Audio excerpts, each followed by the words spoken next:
O apóstolo Paulo está fazendo um clamor que pode mudar a sua visão de vida, de ministério, de sentido para você.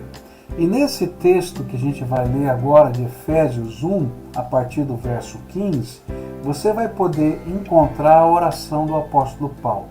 E a ideia é a seguinte: olha, a vida no Espírito não para, não se conclui quando o Espírito Santo de Deus entra na nossa vida.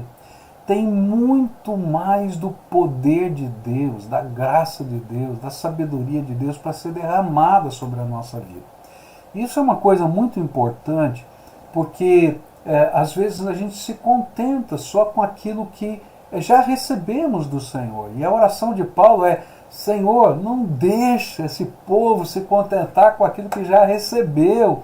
Tem muito mais, tem muito mais, tem muito mais. E ele então faz uma oração tremendamente ousada. E a Bíblia diz assim a partir do verso 15, olha só o que a palavra do Senhor vai dizer.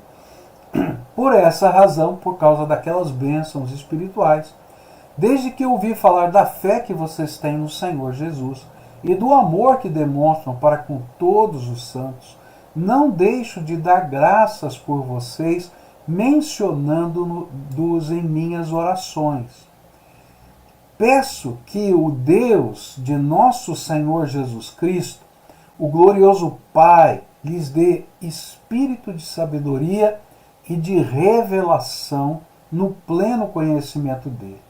Oro também para que os olhos do coração de vocês sejam iluminados, a fim de que vocês conheçam a esperança para a qual ele os chamou, as riquezas da gloriosa herança dele nos santos, e a incomparável grandeza do seu poder para conosco, os que cremos, conforme a atuação da sua poderosa força.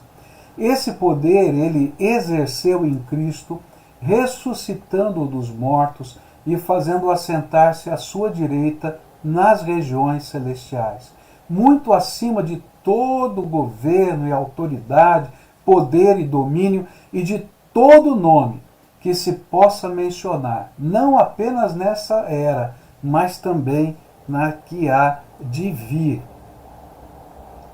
E Deus colocou todas as coisas debaixo de seus pés e o designou cabeça de todas as coisas para a igreja, que é o seu corpo, a plenitude daquele que enche todas as coisas em toda e qualquer circunstância. Que oração tremenda essa! E nessa oração o apóstolo Paulo vai ensinar para a gente que existe muito mais que Deus quer derramar sobre a nossa vida. E ele faz uma série de pedidos. E eu queria olhar para os pedidos. Ele diz assim: Senhor, abre os olhos espirituais dessa gente, revela algumas coisas tremendas para esse povo, de tal maneira que eles possam adentrar em profundidade na dimensão da vida espiritual. E o primeiro pedido que ele faz é esse aqui: que o Senhor derrame sobre eles espírito de sabedoria. Depois ele vai acrescentar espírito de revelação. E isso vai aparecer no verso 17, onde diz assim: peço que o Deus de nosso Senhor Jesus Cristo, o glorioso Pai, lhes dê espírito de sabedoria e de revelação no pleno conhecimento dele.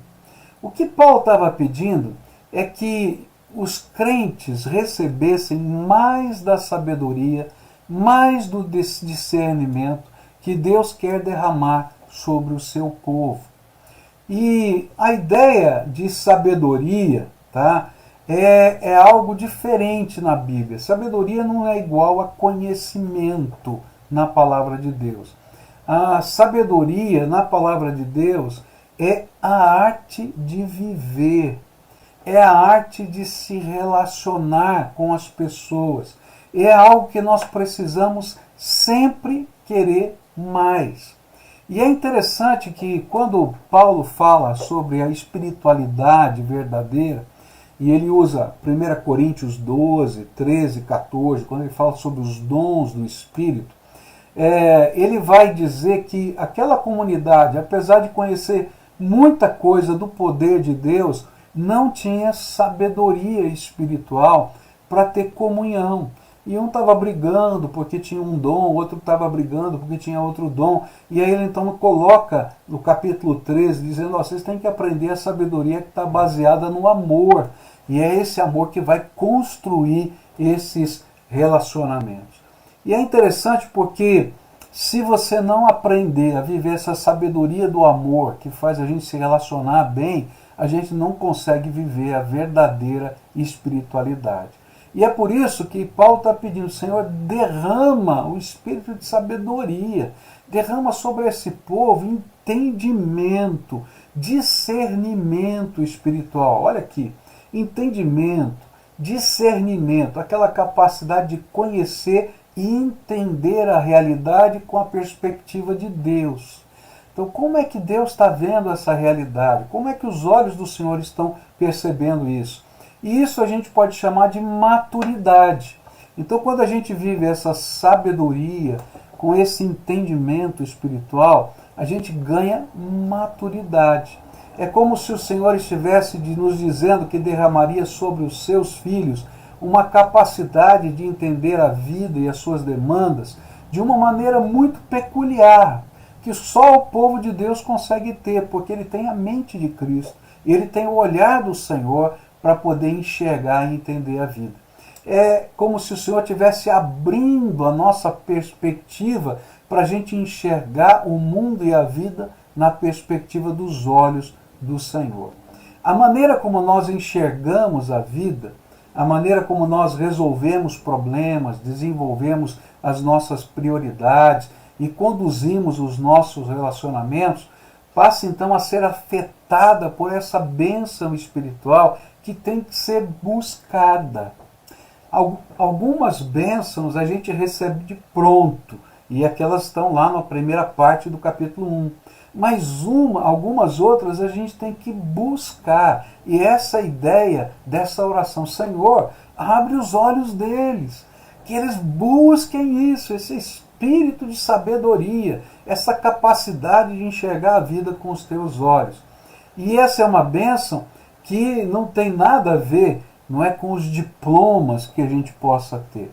E é por isso que muitas vezes pessoas tremendamente simples, pessoas que às vezes não têm uma educação formal muito grande, mas elas são verdadeiros conselheiros, intercessores de pessoas que parecem ter todo o conhecimento do mundo, mas que não são capazes de discernir o coração das pessoas que estão ao seu redor.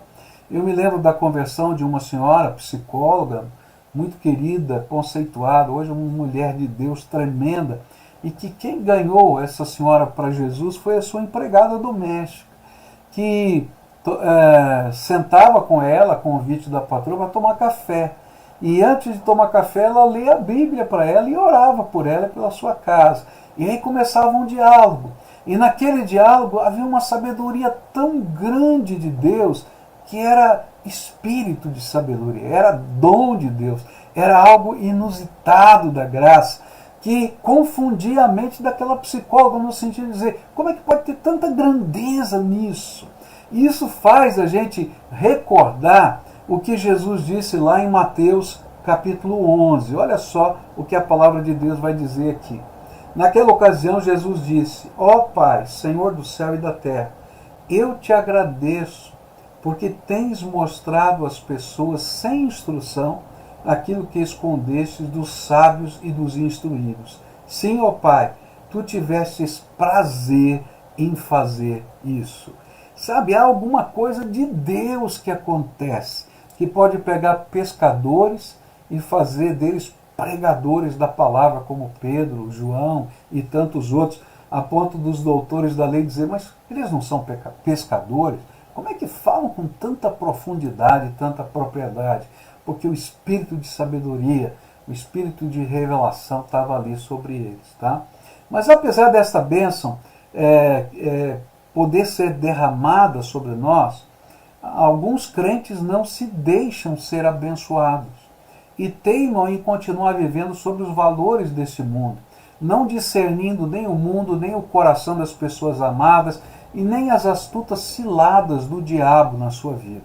E é por isso que Tiago vai dizer, olha, você tem que pedir a Deus sabedoria. E é disso que Paulo está falando.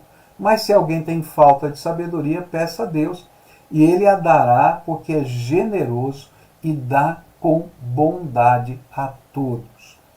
Muito bem, então, uma das coisas que Paulo está pedindo é, Senhor, abre os olhos para eles buscarem esse espírito de sabedoria. Há bênçãos que recebemos de graça, que o Senhor derrama sobre nós, sem que a gente peça. A gente recebe Jesus, vem direto, tá? Mas há algumas bênçãos, e é isso que Paulo está falando nessa oração, que eu tenho que buscar espiritualmente, que eu tenho que bater na porta do céu. E a sabedoria do alto é uma bênção que eu tenho que buscar. Uma segunda bênção que vai aparecer aqui nesse texto é essa aqui, não é? Ou melhor, vamos mudar aqui. O espírito de revelação no pleno conhecimento de Cristo Jesus. Muito bem, esse também aparece no versículo 17, onde diz assim: peço que o Deus de nosso Senhor Jesus Cristo, o glorioso Pai, lhes dê espírito de sabedoria e de revelação no pleno conhecimento dele. E o segundo pedido do apóstolo Paulo foi que o Senhor tivesse tirando as vendas dos olhos daqueles crentes. A palavra revelação significa exatamente isso. É como se a gente tivesse o olho tapado, tá? E aí então vem o Senhor e tira a venda, ele revela, ele tira a venda, e os meus olhos podem enxergar. E o que ele está pedindo é que esse espírito de revelação lhes permitisse conhecer plenamente, totalmente, Jesus, o seu poder, a sua glória, os seus milagres, a sua força, a sua grandeza. Sabe, Jesus Cristo é o Salvador e dele vêm todas as bênçãos espirituais. Mas ele precisa ser o Senhor e sobre ele está todo domínio no céu, na terra, debaixo da terra. E esse texto, Paulo vai dizer que Deus está fazendo convergir em Cristo todas as coisas, para que no tempo oportuno ele entregue tudo ao reino ao Pai outra vez, quando todos os inimigos estiverem debaixo do controle, do domínio dos seus pés. Né? A Bíblia apresenta isso, né? Sobre o estrado onde ele coloca os seus pés. E o que Deus está dizendo, o que através da palavra de Deus Paulo está ensinando para a gente, é exatamente isso. Que você possa conhecer a grandeza de Jesus. Às vezes nós temos uma experiência com Jesus, não é? E a gente acha que Jesus está lá no quadradinho dele, lá no céu, fazendo as coisinhas dele, e a gente não tem dimensão da grandeza, do poder, da autoridade, do nome de Jesus. É uma coisa tremenda quando a gente começa a ver essas coisas de Deus acontecendo. E a gente diz assim, que coisa tremenda é essa? O nome de Jesus é poderoso e por causa do nome de Jesus demônios se submetem. Por causa do nome de Jesus milagres acontecem. Por causa do nome de Jesus a gente tem acesso aos lugares celestiais em Cristo Jesus. E o que Paulo está dizendo é, Senhor, tira a venda desses crentes para que eles possam enxergar a grandeza do Salvador deles. E que eles possam desfrutar do poder desta grandeza. Então, um dos desafios espirituais é que através da leitura da palavra, através da nossa vivência pessoal com Jesus, através da nossa oração, a grandeza do nosso Salvador possa ser revelada para a gente. E a gente possa ter experiências do poder de Deus. Uma das coisas que chama a minha atenção é que todos nós crentes queremos levar os nossos filhos a Jesus. E se a gente tentar levar os nossos filhos a Jesus apenas mostrando os valores da palavra de Deus, os princípios da palavra de Deus, Talvez eles tenham uma impressão da nossa fé que é uma mera repetição de costumes religiosos ou de valores de uma igreja. Mas quando eles têm os olhinhos deles abertos para enxergar que Jesus é poderoso, que Ele ouve a oração, que Ele se derrama sobre a nossa vida, e Ele vê isso acontecendo na nossa casa, com os milagres de Deus, com as respostas às orações, com a presença do Espírito Santo que pode ser sentida na nossa vida, muda a mente, muda os olhos e muda o coração. Era disso que Paulo estava falando, que eles pudessem sentir o sabor do relacionamento com Cristo numa intimidade mais profunda. E aí, o desafio que Paulo está fazendo para aqueles crentes na cidade de Éfeso era justamente isso. Ele estava dizendo assim, o seu relacionamento com Jesus pode ser mais profundo e melhor. E eu queria dizer isso para você. Olha, a minha oração é que você tenha as vendas retiradas para descobrir que o seu relacionamento com Jesus, poderoso, tremendo, possa ser mais profundo e melhor. Essa é a oração de Paulo e a minha por você. Mas nós temos aqui um terceiro pedido que o apóstolo Paulo faz. E ele diz assim, olha, que vocês, né, que estão sendo alvo da minha oração, conheçam a esperança a que fomos chamados. E esse aqui é o pedido, conheçam a esperança a que fomos chamados. Senhor, abre os olhos, revela, ilumina, de tal maneira que eles conheçam Jesus mais profundamente, mas também conheçam com profundidade para que eles foram chamados, qual é o propósito, porque se a gente tiver claro isso, isso vai virar uma grande motivação na minha vida e na sua vida. E é isso que a palavra de Deus vai lá dizer em Efésios 1, verso 18, onde diz assim, oro também para que os olhos do coração de vocês sejam iluminados, a fim de que vocês conheçam a esperança para a qual ele os chamou, as riquezas da gloriosa herança dele nos santos. O que Paulo queria colocar com essas palavras diante de nós? Ele diz assim, olha, essa expressão tem dois aspectos importantes. O primeiro é o aspecto escatológico, que eu vou entrar daqui a pouco, quando a gente falar sobre a herança que Deus tem preparado para nós. Tá? E nesse sentido ele está dizendo, olha, tem coisas que você não pode imaginar que Deus está preparando para nós na nossa eternidade. Tá? E quando a gente olha para isso, eu tenho que entender que isso é uma grande motivação a viver uma vida cristã, a olhar para aquilo que Deus coloca como desafio para a nossa vida, dizendo assim, isso é muito pequeno diante da grandeza da glória que Deus tem preparado para nós. Mas há um outro aspecto que nos motiva também, é quando nós entendemos e sonhamos com um chamado específico para a nossa missão pessoal. Era como se Paulo estivesse pedindo para o Senhor, meu Deus, revela a esse povo, abre, Senhor, os seus olhos espirituais, para que saibam qual é a esperança do seu chamado. Qual é o propósito para aquilo que Deus está separando a sua vida.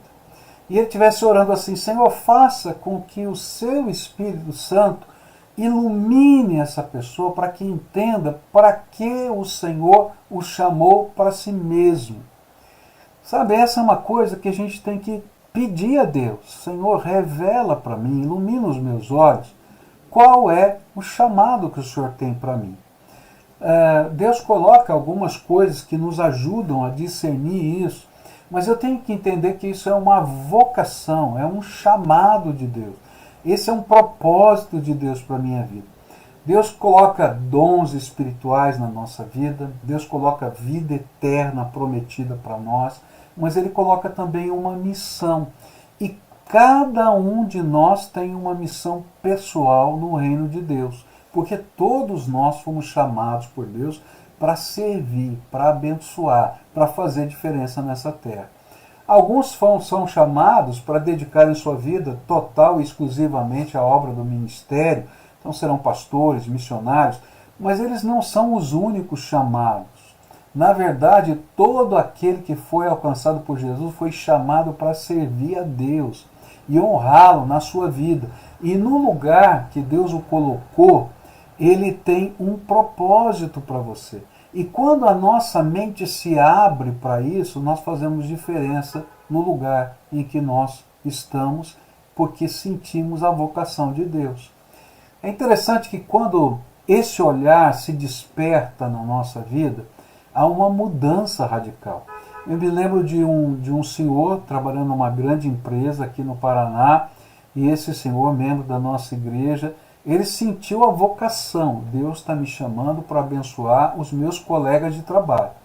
E ele começou orando com essas pessoas, olhando para as necessidades delas. Daí Deus deu a oportunidade de falar a palavra de Deus. E aí ele percebeu que muitos dos seus colegas de trabalho tinham dificuldades no casamento. E ele então começou a estudar a Bíblia com esses homens a respeito do casamento. E um dia ele me disse assim: pastor, Deus tocou o meu coração porque eu preciso cuidar dessas famílias. Deus me colocou como pastor deles lá, naquela empresa. E então eu vou fazer um retiro de casais. Falei, e o que você vai fazer? Eu vou ensinar a palavra de Deus para aqueles casais, como é que eles podem viver uma vida melhor. E sabe o que aquele homem fez? Alugou uma chácara, cada um pagou a sua parte, e 50 casais, 100 pessoas, 50 pessoas da sua empresa, mais as esposas, foram para aquele retiro. E vários daquelas pessoas se converteram. Por quê? Porque aquele homem entendeu o chamado de Deus, o propósito de Deus para aquele momento. A minha oração é que Deus abra os seus olhos espirituais, ilumine a sua mente, para entender que Ele não está derramando apenas poder e sabedoria e uma série de bênçãos, mas Ele colocou propósito espiritual na sua vida. E nesse lugar onde você está, por mais complicado que seja, Ele tem um propósito para a sua vida. E Ele quer usar a sua vida. E esse é o chamado específico que Deus tem para nós. E esse chamado ele pode mudar de um lugar para outro, de uma geografia para outra, para uma situação para outra. Mas eu preciso entender que Deus tem um plano para a minha vida, que é usar a minha vida. E assim eu preciso ter os meus olhos abertos para poder enxergar aquilo que é o chamado de Deus para a minha vida. Bom, um terceiro pedido que Paulo faz também aparece no versículo 18, onde ele vai dizer assim: as riquezas da gloriosa herança dele nos santos. Então essa última frase que vai aparecer aqui no final do versículo, tá? As riquezas da gloriosa herança dele nos santos, tá? O que Paulo queria dizer com isso, tá? Ele queria dizer para a gente que diante das lutas, dos sofrimentos, das provações que às vezes nós enfrentamos, em meio à nossa jornada cristã, não é? Muitos têm, diante disso, se magoado até com Deus, né? E têm diminuído, enfraquecido a sua fé. E alguns até desistem da sua caminhada cristã. E aí então Paulo faz uma oração: Senhor, olha, eu que estou preso, porque Paulo, nesse momento em que escreve essa carta, ele está preso em Roma, acorrentado a alguns guardas romanos. Eu que estou aqui preso, tá? Para alguns, quem sabe, no meu lugar de abatimento, mas na verdade cheio de alegria, de esperança na minha fé. Eu quero orar pelos meus irmãos que estão lá em Éfeso e que estão vivendo, quem sabe, esse arrefecimento da fé porque não tem dimensão da grandeza do que Deus está preparando para eles. Então, Senhor, revela, Senhor, ilumina, Senhor, abre os olhos do coração, põe um fogo ardente aí dentro deles e deixe que eles vejam a riqueza ou as riquezas da glória da sua herança nos santos. Deixe que eles vejam o Senhor, aquilo que o Senhor tem preparado para eles no futuro. Deixe que eles percebam que o Senhor, que um dia eles verão o Senhor face a face e que poderão contemplar a grandeza da tua glória. Que nós vamos poder um dia adentrar a presença com os seres celestiais e dizer, Senhor, tudo isso é obra das tuas mãos. Que nós estamos sendo transformados à semelhança de Jesus, no caráter é verdade, mas um dia receberemos um corpo glorificado. Eu me lembro de uma vez que, ainda bem adolescente, eu fui pregar num lugar que existia lá em São Paulo, que era uma comunidade onde só moravam leprosos. Hoje não se faz mais isso, mas no passado você segregava essas pessoas e elas viviam em comunidades separadas para não contaminar os seus queridos. E lá naquela comunidade tinha muita gente que descobriu a doença de modo avançado, então faltava as extremidades, os dedos da mão, nariz, dedos do pé, alguns tinham sido amputados. E eu ia lá assim, com frequência, e um dia fizemos lá um trabalho onde no teatro lá daquele local reunimos toda aquela comunidade. E eu me senti incapaz de pregar. E aí eu convidei o meu pastor na época para pregar. E aí eu falei, o que esse homem vai pregar? Nesse lugar, olha, tanto sofrimento, tanta dor. E aí aquele meu pastor pregou sobre a nova vida em Cristo e o céu. Sobre o corpo glorificado que Deus estava preparando para nos dar. Perfeito, a semelhança de Jesus. E eu fiquei pensando, eu nunca teria pregado uma coisa dessa, eu nunca teria imaginado. Olha para essa gente. E de repente eu vi tantas pessoas se convertendo, porque conseguiram ter um vislumbre da riqueza, da glória que o Senhor tem preparado para nós. Sabe, um dia Deus vai nos dar uma perfeita comunhão com Ele, com todos os salvos, de todas as tribos, línguas e nações. E eu acho que na sabedoria de Deus as culturas vão estar de alguma maneira preservadas. E a gente vai poder identificar o africano, o índio e tantos outros povos diferentes. E a gente vai ver ali a beleza da glória de Deus que salva e une pessoas que pareciam tão distantes umas das outras. Por isso Paulo diz assim, Senhor, revela, abre os olhos, sabe, que você possa enxergar a riqueza de Deus que está sendo dada para você. E às vezes a gente está choramingando pelo caminho sem perceber as grandezas da glória de Cristo, que já estão sendo derramadas aqui, mas que um dia serão plenamente derramadas sobre nós. Eu acho que uma das ilustrações na Bíblia mais tremenda é a vida de Estevão, porque enquanto ele estava sendo apedrejado, ele viu os céus abertos, e ele com seu rosto transfigurado pela glória dos céus abertos, adorava a Deus enquanto as pedras batiam nele. Porque quando a gente é capaz de enxergar a grandeza, da riqueza, da glória que Deus tem preparado para nós, a gente consegue dar um passo além e enfrentar as circunstâncias da vida, porque isso é uma grande motivação. E eu queria continuar aqui hoje olhando para o próximo pedido que Paulo faz. E o pedido é, Senhor, permita que eles enxerguem o poder que atua em nós. Há poder que está atuando, há um poder tremendo de Deus que atua na nossa vida. E isso vem nos versículos 19 e 20, onde a Bíblia diz assim, e a incomparável grandeza do seu poder para conosco, os que cremos, conforme a atuação da sua poderosa força. Esse poder ele exerceu em Cristo, ressuscitando-o dos mortos e fazendo-o assentar-se à sua direita nas regiões celestiais.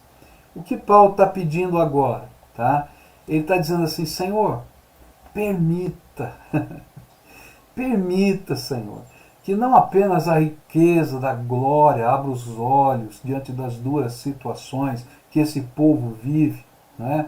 Mas, Senhor, permita que eles entendam a suprema grandeza do seu poder para conosco. Senhor, mostra, revela, dá, Senhor, mais, muito mais do seu poder. Desde que eles entendam que o poder que está operando salvação é muito maior do que aquilo que eles podem ver. Abre os olhos dessa gente para entender a operação da força do seu poder. E aqui é interessante que Paulo usa 3 palavras tremendamente fortes na língua grega, tá? E ele diz assim, olha, abra os olhos, né, para que eles possam entender o poder que opera em nós. E ele usa aqui, conforme a atuação, força e poder. São 3 palavras que ele usa aqui na língua grega. Atuação, força e poder. São 3 palavras que são usadas para dizer poder, poder, poder. Assim, superlativo do poder. Não dá para você medir a grandeza do poder. É algo tão forte que dentro do apóstolo Paulo, ele usou quase todas as palavras gregas que podiam ser traduzidas por poder para tentar descrever o poder de Deus que está operando em nós através de Cristo Jesus. Talvez nessa hora a mente de Paulo estivesse recordando os atos poderosos de Deus através da sua vida frágil. A glória de Cristo revelada lá no caminho de Damasco, a cegueira temporária de Bar Jesus, né, Elimás, lá em Chipre, quando ele repreendeu, né, o inimigo, ele ficou cego temporariamente. Os sinais e prodígios que aconteceram na cidade de Icônio, a cura do cego de nascença na cidade de Listra, o terremoto em Filipos, quando ele estava lá preso e o carcereiro o leva para casa. Ele está dizendo, gente, há poder tremendo de Deus e que pode ser derramado sobre a sua vida. E uma das coisas que eu acho tremenda quando a gente estuda a palavra de Deus é que há coisas que Deus dá direto na nossa conversão, mas há coisas que a gente tem que buscar de Deus. E a gente conhecer o poder de Deus é uma coisa que a gente tem que buscar. Uma das coisas que chama a minha atenção é que na história dos avivamentos, a única coisa semelhante que existe, porque eles aconteceram em épocas diferentes, com líderes diferentes, com teologias diferentes, né, em lugares diferentes, mas uma coisa você pode achar em comum em todas as histórias dos avivamentos. Era uma busca ardente por Deus. E é justamente essa busca ardente que faz com que os nossos olhos sejam abertos, a sabedoria seja derramada, a gente conheça as riquezas da glória, que a gente conheça a herança dos salvos, que a gente conheça o poder atuante de Jesus em nós. Na primeira oração ele pede, Senhor, revela quem Jesus é, a grandeza dele. Mas agora ele está dizendo, Senhor, revela o poder de Jesus que opera na minha vida e na sua vida. Queridos, se os nossos olhos fossem abertos, a gente estaria ali aos pés de Jesus, dizendo, Senhor, eu quero mais, eu quero mais, eu quero mais, eu quero experimentar mais da tua graça, eu quero que o Senhor me use mais, eu quero ver os teus sinais, eu quero ver as tuas maravilhas. Por quê? Porque há poder que Jesus quer derramar sobre os seus filhos e a sua igreja. Paulo está pedindo exatamente isso. Senhor, revela para a tua igreja a grandeza do seu poder. E deixa esse povo senti-lo e experimentá-lo. Tá? E ele está dizendo, olha, sabe qual é a dimensão do poder? É o mesmo poder que fez Jesus ressuscitar. E para a gente concluir aqui, eu queria então colocar esse último pedido do apóstolo Paulo. A posição de autoridade de Cristo. Que você conheça quem é Jesus, mas agora que você conheça a autoridade, a posição de autoridade de Jesus. E essa posição de autoridade de Jesus aparece aqui nesse texto de Efésios 1, 20, onde diz assim, esse poder ele exerceu em Cristo, ressuscitando dos mortos e fazendo-o assentar-se à sua direita nas regiões celestiais, muito acima de todo governo, autoridade, poder, domínio, de todo nome que se possa mencionar, não apenas nesta era, mas também na que há de vir. Deus colocou todas as coisas debaixo de seus pés e o designou cabeça de todas as coisas para a igreja. Deus colocou todas as coisas debaixo dos seus pés e o designou cabeça de todas as coisas para a igreja, que é o seu corpo, a plenitude daquele que enche todas as coisas em toda e qualquer circunstância. Que coisa tremenda Paulo está ensinando aqui. Qual é a posição de Jesus? Ele está à direita de Deus, muito acima de todo principado e potestade, demônios, anjos, governos, poder, domínios, acima de todo nome. É o nome que está acima de todo nome. Ele é soberano. Ele está acima de tudo, em todo o tempo e na eternidade toda. E tudo vai estar e está agora debaixo dos seus pés. E o grande objetivo de Deus é fazer com que ele, como cabeça de tudo, como a maior autoridade de tudo, faça convergir todos esses poderes a favor da igreja. É na autoridade dada ao nosso Senhor que cumprimos a obra que ele nos dá para realizar, porque tudo está debaixo dos seus pés, da sua autoridade. E quando tudo isso se tornar visível, tá? E isso vai chegar um momento em que tudo isso vai se tornar visível. Hoje ele tem essa autoridade, mas por causa da salvação de tantos que ele ainda quer salvar, parte dessa autoridade não foi ainda revelada. Isso lá no livro do Apocalipse a gente vai ver que vai haver uma revelação final de toda a autoridade de Cristo quando ele voltar, e aí então ele vai subjugar todas essas coisas. Mas a gente sabe que essa autoridade está avançando nesse mundo à medida que o reino de Deus se espalha e a palavra do Senhor está sendo pregada.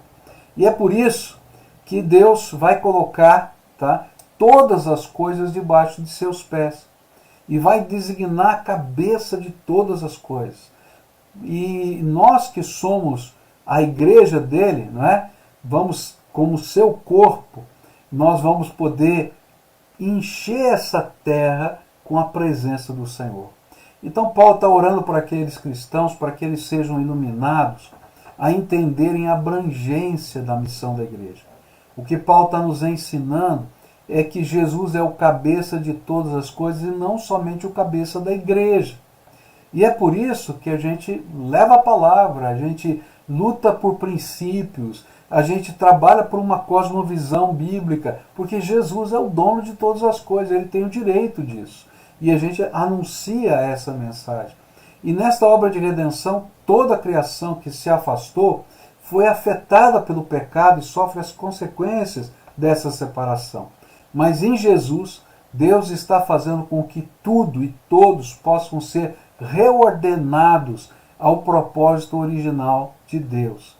E é isso que Paulo está ensinando aqui nesse texto das Escrituras para nós, e também está ensinando para a gente em outros textos das Escrituras, como, por exemplo, o livro de Romanos, capítulo 8, onde a Bíblia diz assim: considero que os nossos sofrimentos atuais não podem ser comparados com a glória que em nós será revelada.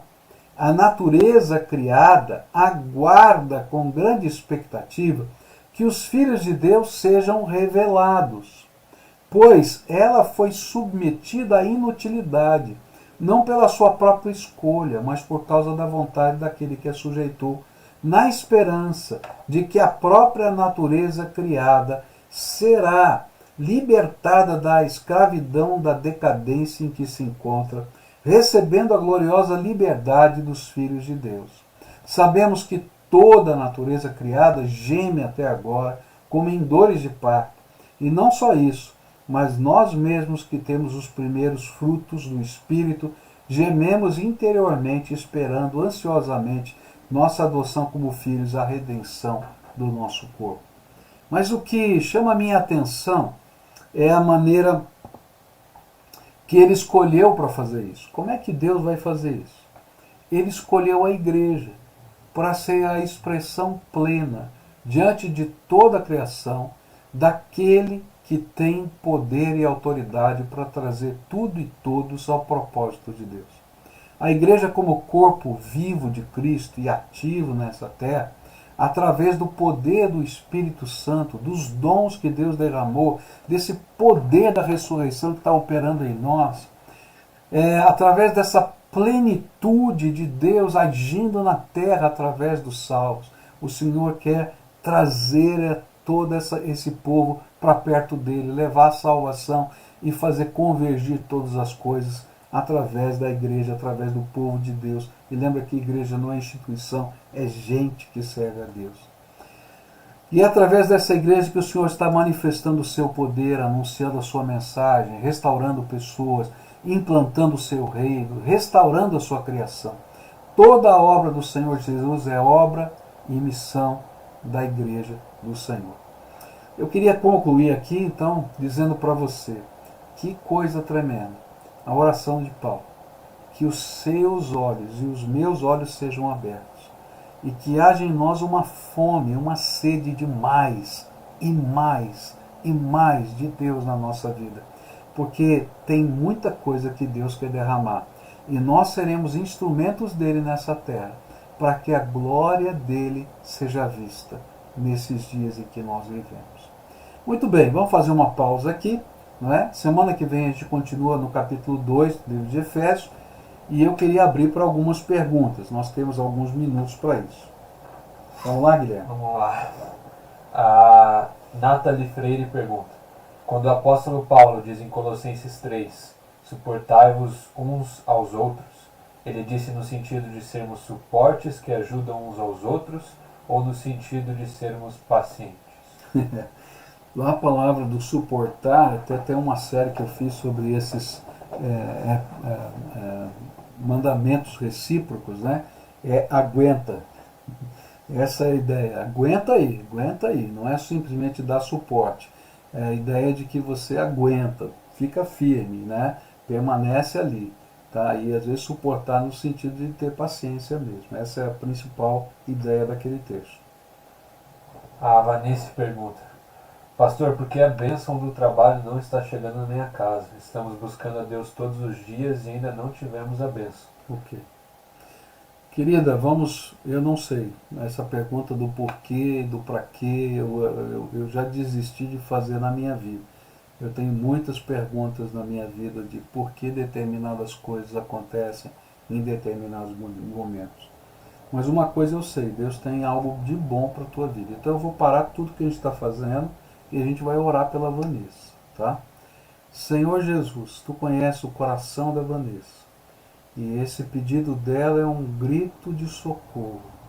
E nessa hora, Pai, eu quero te pedir, visita aquela casa. E de alguma maneira, abre uma porta para um sustento digno dessa casa. Ó Pai, aquilo que ela está pedindo é algo tão natural, tão simples, Senhor, como a possibilidade de trabalhar para sustentar a sua casa.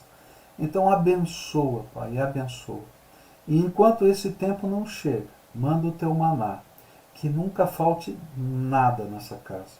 Que assim como no deserto nunca faltou nada, o Senhor sempre derramava do céu o pão, que o Senhor derrame do céu tudo que ela precisa hoje, agora. E se nós pudermos ser parceiros desse processo, eis-nos aqui, Senhor. Mas, Senhor, abre uma porta de trabalho para essa tua filha. Aquilo que eu oro em nome de Jesus. Amém, Senhor. Amém. O Ismael pergunta: qual é a nossa herança em Cristo? Ok, quando a gente falou sobre herança em Cristo, Paulo estava dizendo de tudo quanto ele preparou para nós. E talvez a palavra mais forte está lá nos evangelhos, quando Jesus diz aos seus discípulos, ele diz para eles assim: Deus decidiu dar a vocês o seu reino. E a ideia que a gente tem é essa: tudo que Deus tem, tudo que Deus criou, tudo que representa o seu poder e a sua glória, ele está dizendo: através de Jesus eu quero dar de presente para você, meu filho amado. E essa é uma coisa tão linda que quando a gente estuda, por exemplo, o ministério dos anjos, lá em Hebreus, ele vai dizer que Deus preparou os anjos para serem ministros de Deus a nosso favor, até as hostes celestiais, até as regiões, Deus está colocando como algo que Ele está colocando a nosso favor. Seres que têm tremendo poder. Então a grandeza de Deus em Cristo fala do céu, fala da eternidade, fala daqui na terra, quando Ele está derramando graça para nós. A palavra de Deus nunca prometeu que aqui na terra a gente seria rico, tá? Então as denominações que ensinam isso para você não conhecem a palavra, porque a palavra nunca prometeu isso para a gente, tá? Porque onde tiver o seu tesouro, aí vai estar o coração. Foi isso que Jesus falou. Tá? O que Ele vai dizer é que o Senhor não vai permitir que falte nada, que Ele vai te abençoar, que a obra das suas mãos vai ser abençoada, porque Ele está conosco todos os dias até a consumação dos séculos. Alice pergunta, nosso chamado tem a ver com aquilo que gostamos, temos facilidade ou nos sentimos bem em fazer? Ok. O chamado normalmente ele envolve 3 aspectos da nossa vida, tá? O primeiro que como é que Deus me manifesta esse chamado, tá? Então primeiro Ele nos dá dons. Então Deus vai dar dons espirituais na nossa vida, capacidades. Ele capacita a gente de alguma maneira. Então esses dons eles fazem parte da nossa vida, mas eles servem para muitas coisas. Então eles não definem o nosso chamado. Eles simplesmente são uma capacitação de Deus para o nosso chamado, tá? Mas Deus coloca dentro de nós uma paixão, um sentimento de motivação diferenciada, tá? Onde a gente diz, puxa, eu olho aquilo diz assim, alguém tem que fazer alguma coisa, alguém tem que fazer alguma coisa, alguém tem que fazer alguma coisa. Quando você estiver ouvindo você mesmo dizer, alguém tem que fazer alguma coisa, saiba, Deus está dizendo para você, começa, que eu vou colocar mais gente junto com você para fazer essa alguma coisa. Mas você vai dizer, mas é muito grande. Quanto maior, pode ter certeza que veio de Deus. Porque se fosse pequeno, você mesmo fazia sozinho. Mas Deus, quando está chamando, Ele mostra coisas que a gente não consegue fazer sozinho. E Ele então coloca essa paixão. E aí o nosso dom, associado com a nossa paixão, vira o nosso ministério. E aí nós entendemos o nosso chamado. Eu sei que aquilo não é algo pontual. Eu vou dedicar parte do meu tempo, parte da minha vida para esse propósito, porque eu tenho convicção de Deus. Então essas 3 coisas se unem e dão noção do nosso chamado. Há algumas pessoas que sentem esse chamado claramente, ouvem a voz do Espírito, outras vivem esse sentimento, outras pessoas de Deus colocam diante de nós, que Deus coloca diante de nós, nos ajudam a direcionar e entender esse chamado. Pastor Pascoal, o que Paulo quis dizer sobre natureza criada geme? Então, o que ele está dizendo é que toda a natureza, terra, o céu, tudo que tem aqui, está gemendo. Tá? E aí a gente não precisa ir longe. Né? Quando você olha que o mundo tá se deteriorando, que as águas estão deteriorando, que está tendo seca, que o clima está deteriorando, ele está dizendo, olha, esse mundo está gemendo. Então não apenas a humanidade está gemendo por causa do pecado, mas toda a natureza criada, de alguma maneira, foi afetada pelo pecado do homem. E espera Paulo diz, com um sentimento forte, o dia da redenção. Ou seja, assim como nós esperamos a nossa redenção eterna, essa natureza ela está esperando esse momento em que Deus vai intervir para poder recriar ou recondicionar as coisas que estão danificadas. Como agir com os desigrejados?